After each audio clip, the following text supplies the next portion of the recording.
Bonjour à tous mes abonnés, aux frères et sœurs et aux amis. Bon, 31 minutes 51, c'est pas normal, j'arrive plus à faire 1 heure de vidéo. J'ai 4 à 6 vidéos que j'ai fait, ils duraient plus d'1 heure. Et là, plus moyen de faire pareil. Enfin bon, c'est pas grave. Du moment que j'ai 31 minutes, c'est déjà pas mal. Je prends sur... Tiens, mon cousin m'a appelé. Ouais, bon. Je gagne toujours, moi. On s'est expliqué, bon ben voilà. Hein.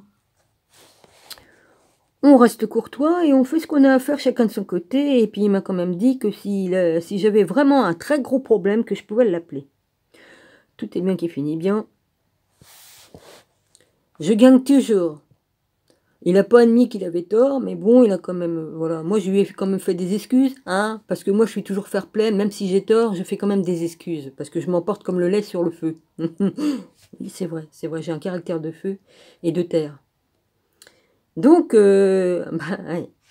Vu que je suis né sur je crois que ma planète de naissance c'est Saturne, je crois. Ouais. Bon, bref, je vais pas vous faire un cours de,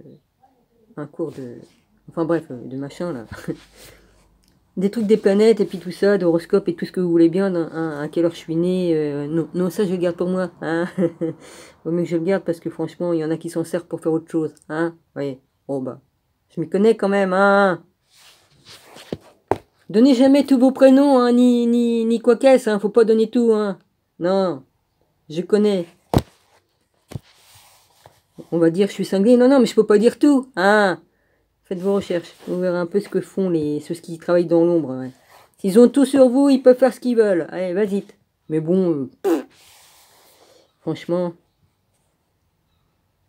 Eh oui, ceux qui font de la magie, les gars, la magie noire, tout ça, bon. S'ils ont tous les machins, ils savent faire des choses, évidemment. Hein. Ça me fait marrer. Bon alors, je continue. Hein. Bonjour mon rabbi, je te bénis, ainsi que tous les frères et sœurs et les amis. Ah oui, je voulais dire mon rabbi, j'ai oublié de t'écrire un truc aussi, là où tu sais. Je me suis aperçu que j'avais plus de 1200 personnes qui avaient regardé mes vidéos mais qui n'étaient pas abonnés.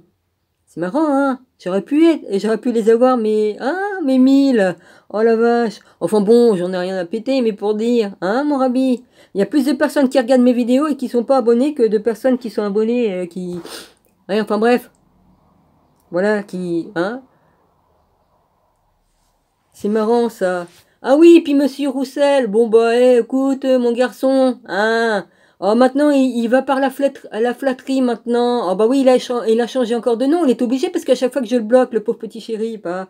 Alors, évidemment, là, il m'a fait des compliments. Bonne vidéo. Oh, il sait plus quoi faire pour m'amadouer.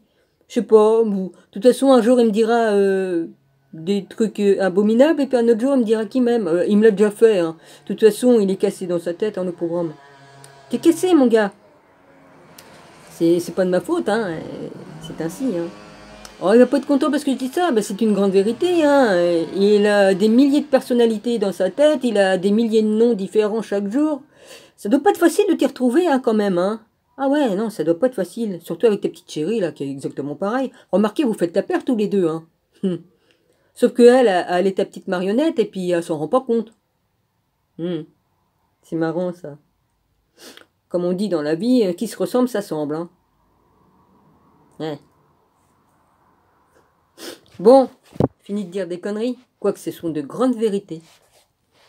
Hein? Vous aimeriez que je prophétise sur certaines personnes? Ouh là là, vaudrait mieux pas, hein? Ouais.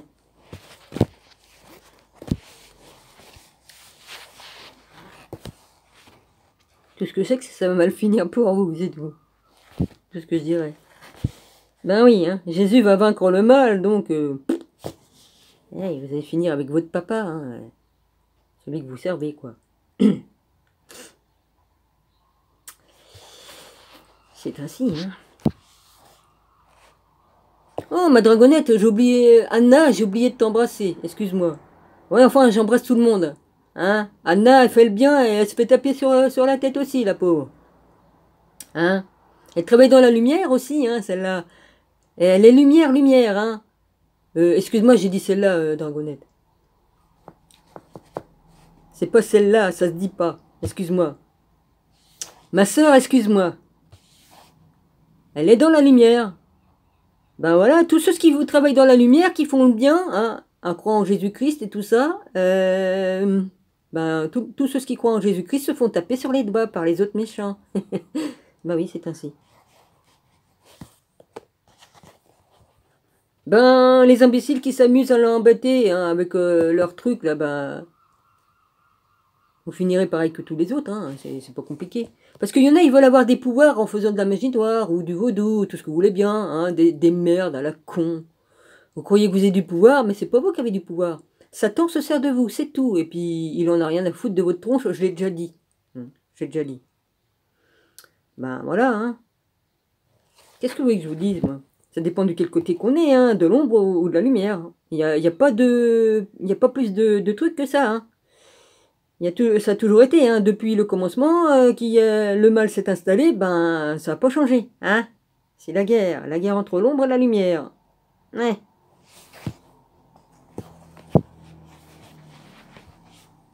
Bon, j'y vais, moi j'ai perdu 6 minutes 16. Oh, bon, c'est pas grave, j'ai encore du temps.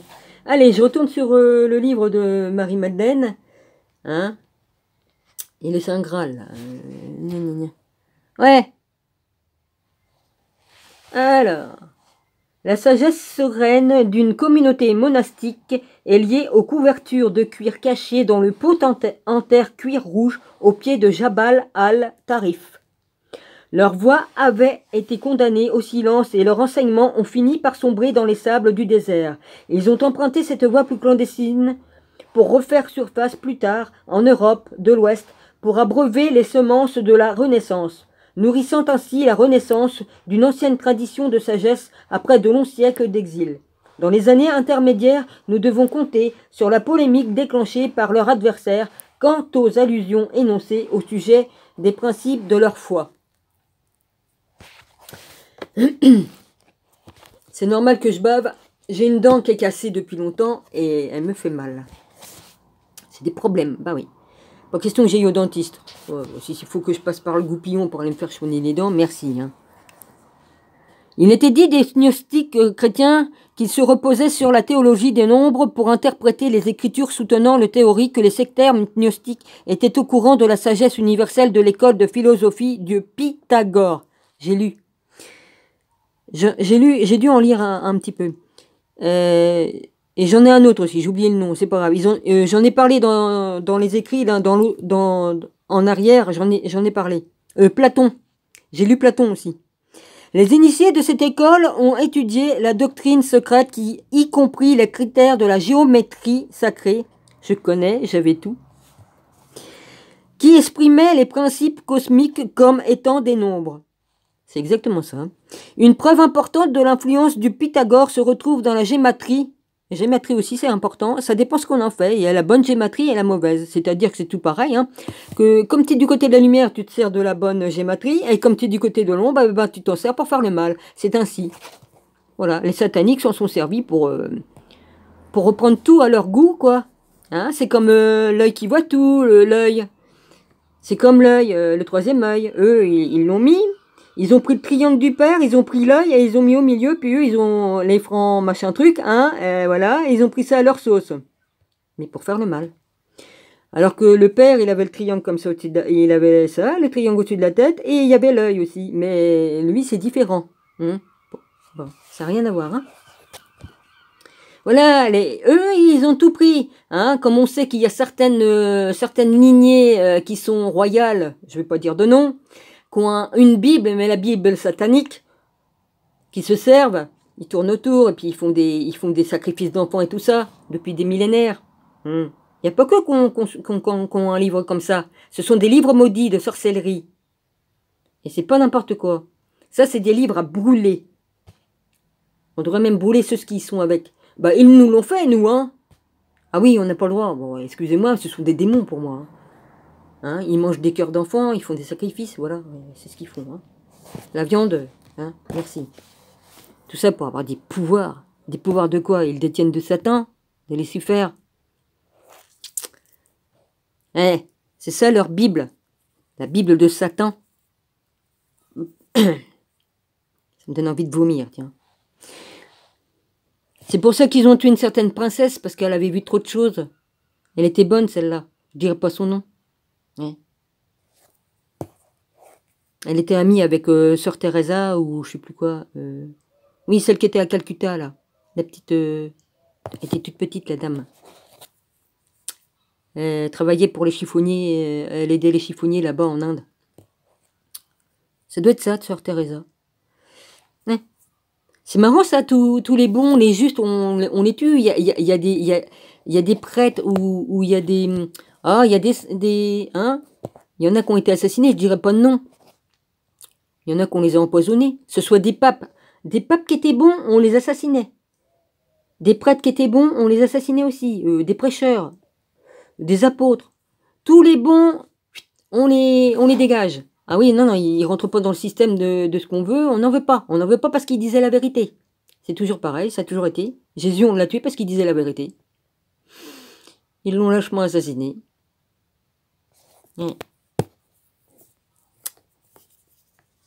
Enfin bref. Bon, il était dit des gnostiques chrétiens qui se reposaient sur la théologie des nombres pour interpréter les Écritures soutenant la théorie que les sectaires gnostiques étaient au courant de la sagesse universelle de l'école de philosophie de Pythagore. Les initiés de cette école ont étudié les doctrines secrètes, y compris les critères de la géométrie sacrée qui exprimaient les principes cosmiques comme étant des nombres. Une preuve importante de l'influence de Pythagore se retrouve dans la gématrie de la littérature classique et des textes sacrés judéo-chrétiens. Quelques spécialistes du Nouveau Testament abordent maintenant la question des nombres symboliques trouvés dans les Écritures et leur implication étonnante. En ce moment, j'arrête pas d'avoir 11. Alors, j'ai eu 11 en miroir aujourd'hui. 17h17. C'est aujourd'hui ou hier, je sais plus. Le chiffre 7. 77. Là, le père, il veut m'indiquer quelque chose, mais il faut que je trouve. Il faut que je trouve qu'est-ce qu'il veut me dire. Ouais. Et c'est comme ça qu'il communique avec moi, le père, soit par chiffre, ou soit par flash, ou autre, hein, ou la télépathie, ou tout ce que vous voulez bien. Et des fois, il me parle par les chiffres. Bon. Dieu parle de différentes façons, hein, de toute façon, hein, vas-y, hein.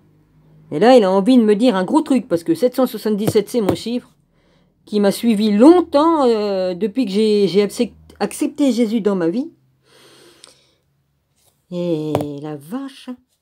Là, comme il sort comme ça, mais des fois, c'est 7777 que j'ai eu 2-3 fois. Là, c'était encore plus fort, mais je sais pas pourquoi. Vas-y.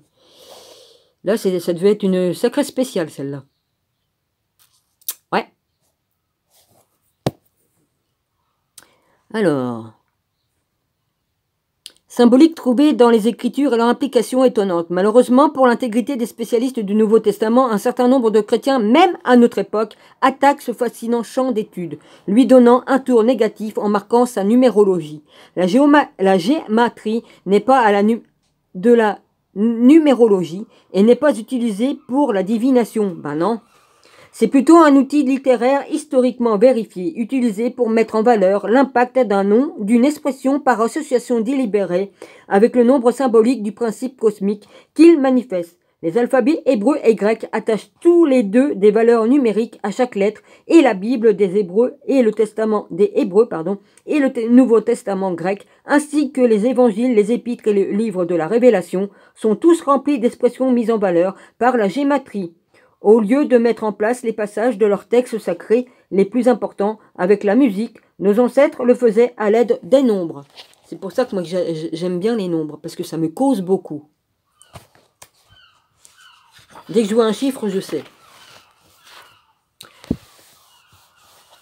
Alors, Madeleine, la disciple préférée.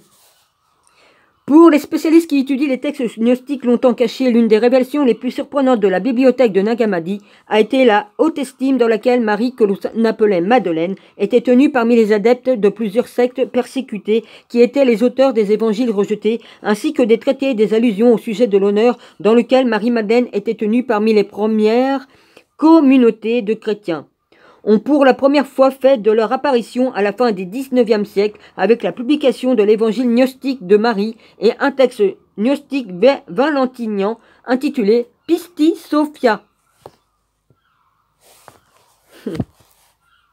Méprisée dans une tradition européenne occidentale qui la qualifiait de prostituée et rebelote.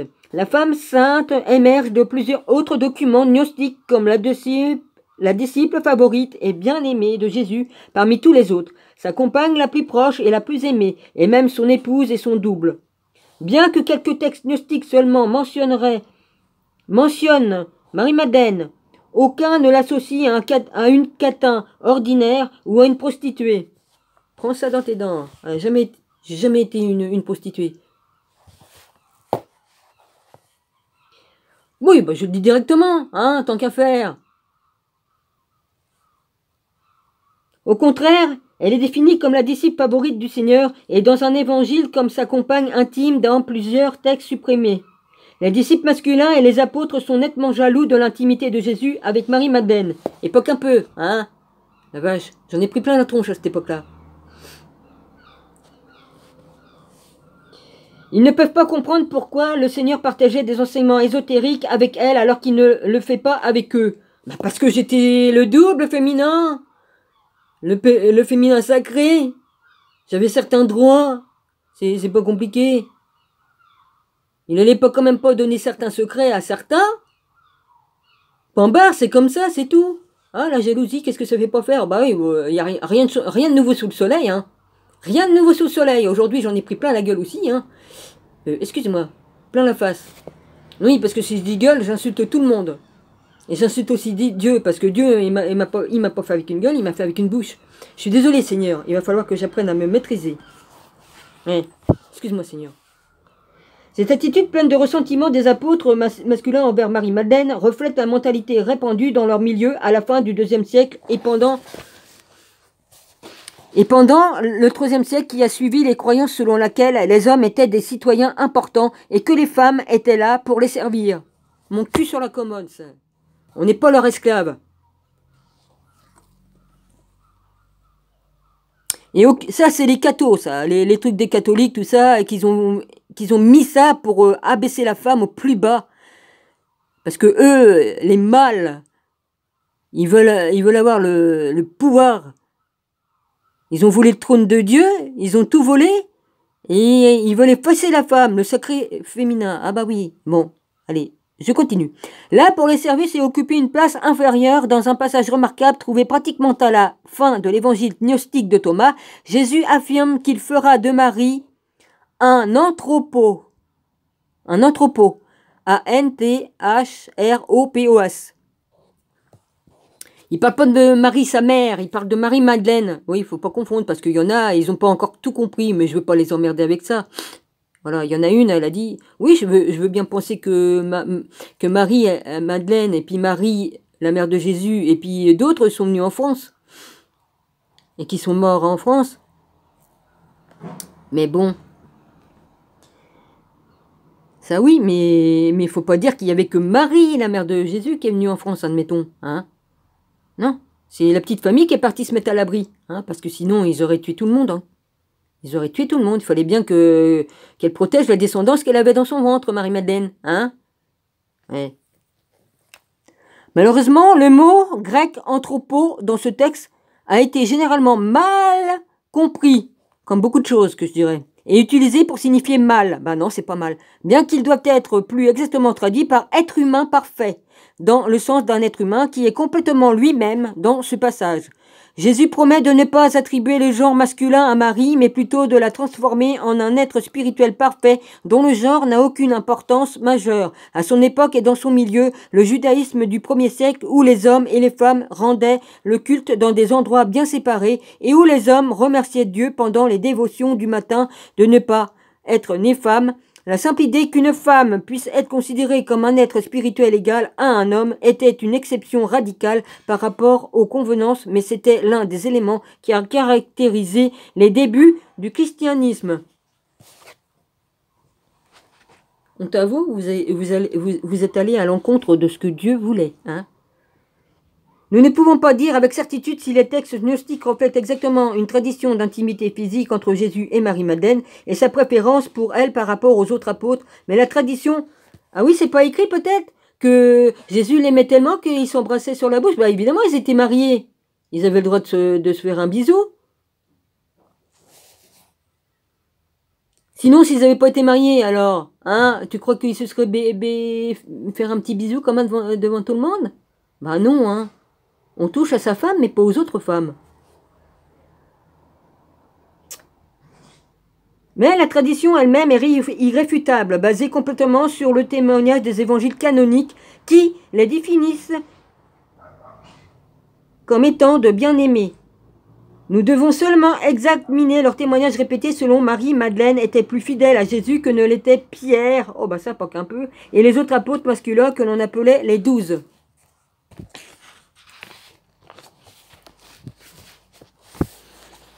Elle demeure près de Jésus pendant son agonie sur la croix. Elle est là au moment de son témoignage et de son enterrement et présente encore dans le jardin le matin de Pâques où elle se rend comme un membre proche de la famille pour accomplir l'onction rituelle du défunt en compagnie de sa mère, la mère de Jésus, ou de sa mère à Marie-Madeleine, de sa tante ou sœur Salomé, Marc 16:1. Peut-être le texte gnostique exaltant sa spiritualité reflète-t-il simplement cette tradition universelle accepté du dévouement fervent qu'elle manifestait à Jésus, ce qui lui a valu le privilège unique d'être le premier témoin de la résurrection. Si nous basons uniquement sur ce point, la déclaration comme étant la bien-aimée ou la disciple favorite de Jésus serait justifiée. Pas qu'un peu. La compagnie du Sauveur. L'évangile gnostique de Philippe apporte le témoignage de la relation particulière qui unissait Jésus à Madeleine en allant plus loin, puisqu'ils affirment que la relation revêtait une intensité étonnante, relation dont les disciples masculins de Jésus étaient manifestement jaloux. Ils étaient jaloux de Jésus parce qu'il était marié. N'importe quoi. Mais ils avaient qu'à se trouver des femmes. Ou alors s'ils en avaient. Oui, enfin, la jalousie. Punaise. Le partenaire du Sauveur était Marie-Madeleine, le mot grec copte, koinomos, K-O-I-N-O-M-O-S, pour être également traduit par épouse, compagne, ainsi que par partenaire.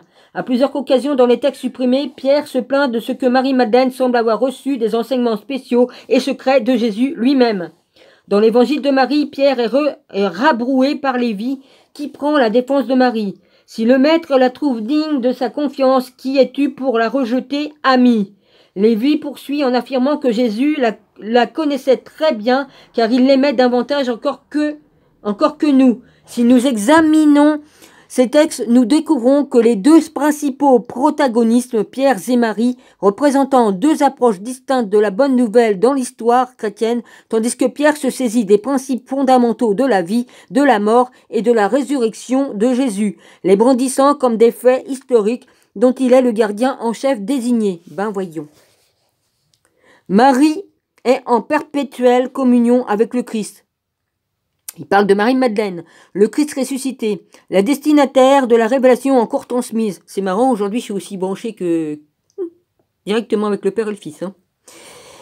Directement au cœur ouvert, car c'était en silence que le Maître lui parlait. Le texte du IIIe siècle de l'évangile de Philippe fait référence à Marie-Madeleine comme étant la koimonos, la compagne intime ou l'épouse du Sauveur, et poursuit en racontant que les apôtres étaient jaloux ou le désapprouvaient parce que Jésus l'embrassait souvent. Bien que le texte soit endommagé, ce qui fait que nous ne pouvons pas déterminer exactement où Jésus l'embrassait, sur la joue, le front, les lèvres ou l'épaule. Le texte sous-entend qu'il l'embrassait sur la bouche. Ben oui, il l'embrassait sur la bouche. Ben oui.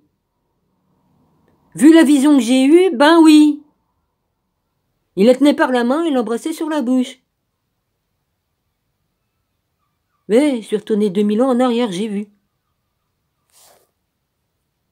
Parce que les autres apôtres étaient encouragés d'assister à une nombreuse marque d'intimité, ils ont demandé à Jésus pourquoi il aimait Marie davantage, et sa réponse a impliqué qu'il était plutôt stupide, tandis que Marie, elle était pleine de lumière, visiblement à partir d'une déclaration trouvée dans ses évangiles et dans le traité gnostique. Pistis Sophia. Marie est considérée comme la plus lumineuse. Il parle de Marie-Madeleine, je précise, parce qu'il y en a, ils vont encore dire c'est Marie, la mère, mais non.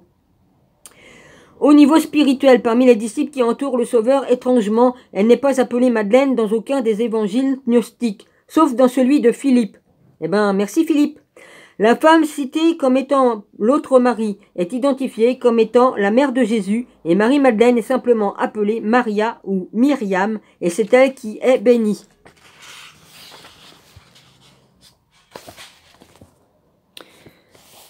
Dans le passage célèbre tiré de l'évangile de Philippe qui exprime l'intimité de Jésus avec Marie-Madeleine, nous trouvons un refrain différent des lignes d'introduction du Cantique des Cantiques des Hébreux.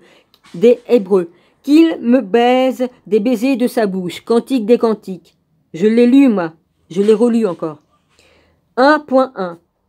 L'épouse dans le cantique demande alors au roi de l'emmener dans ses chambres, ce qui a pu influencer par après les vues gnostiques sur le sacrement de la chambre nuptiale. Le cantique des cantiques était interprété comme une métaphore étendue de l'amour de Dieu pour son épouse, le peuple d'Israël et plus tard pour les chrétiens comme étant l'expression de l'amour du Christ pour son Église. L'une de mes convictions la plus forte est que l'union sacrée célébrée dans le cantique des cantiques faisait partie intégrante de la compréhension des premiers chrétiens modelés par Jésus et Marie-Madeleine et représentait la fondation de leur vision du monde égalitaire dans laquelle les femmes étaient sur le même plan que les hommes dans la vie et de la vie de la communauté.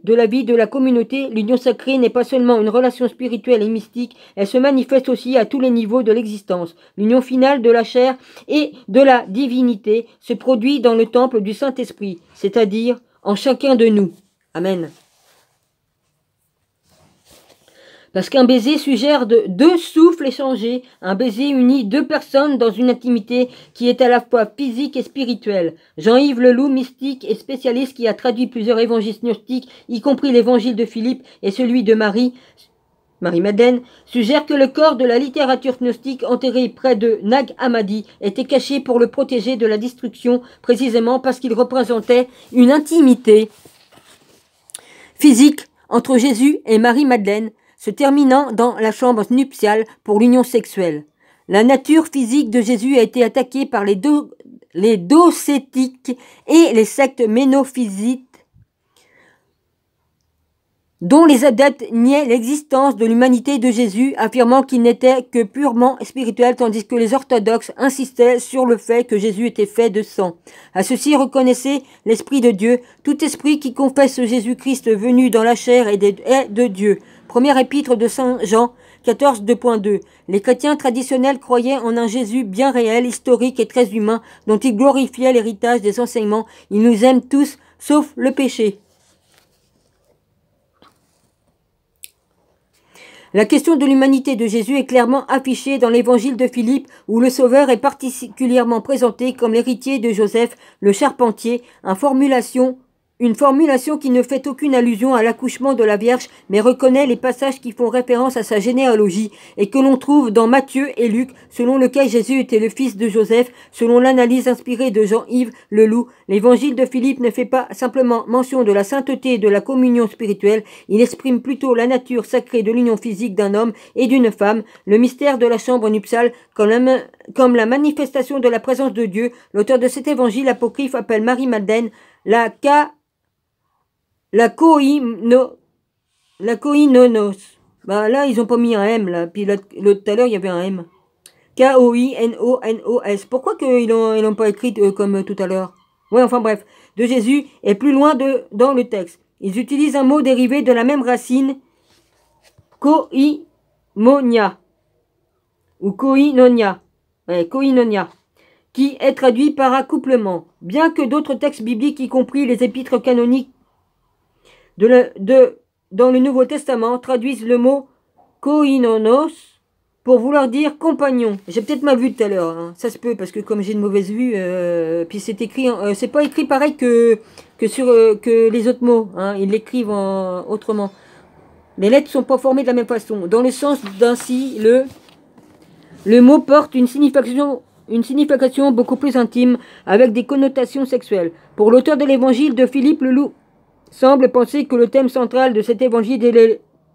Excusez-moi, j'ai des remontées de digestion. J'en suis navré, mais bon, c'est comme ça.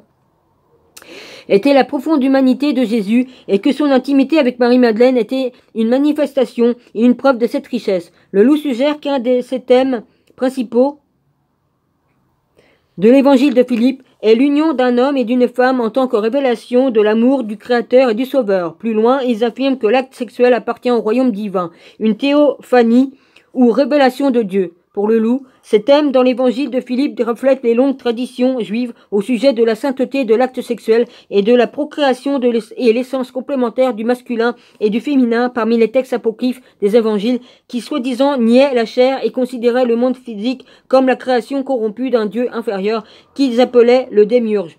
L'évangile de Philippe, avec son accentuation sur la sainteté de l'acte du mariage, apparaît comme une anomalie.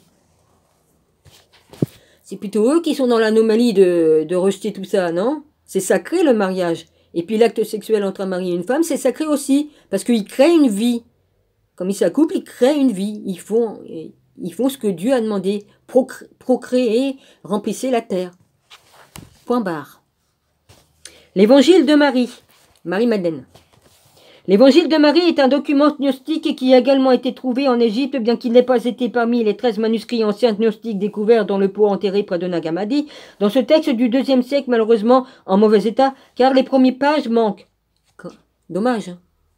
Madeleine continue à recevoir des révélations à partir des visions et des locutions du Christ longtemps après sa résurrection. Son expérience est similaire aux façons de faire traditionnelles du mystère, du mystique partout dans le monde qui établissent des rapprochements.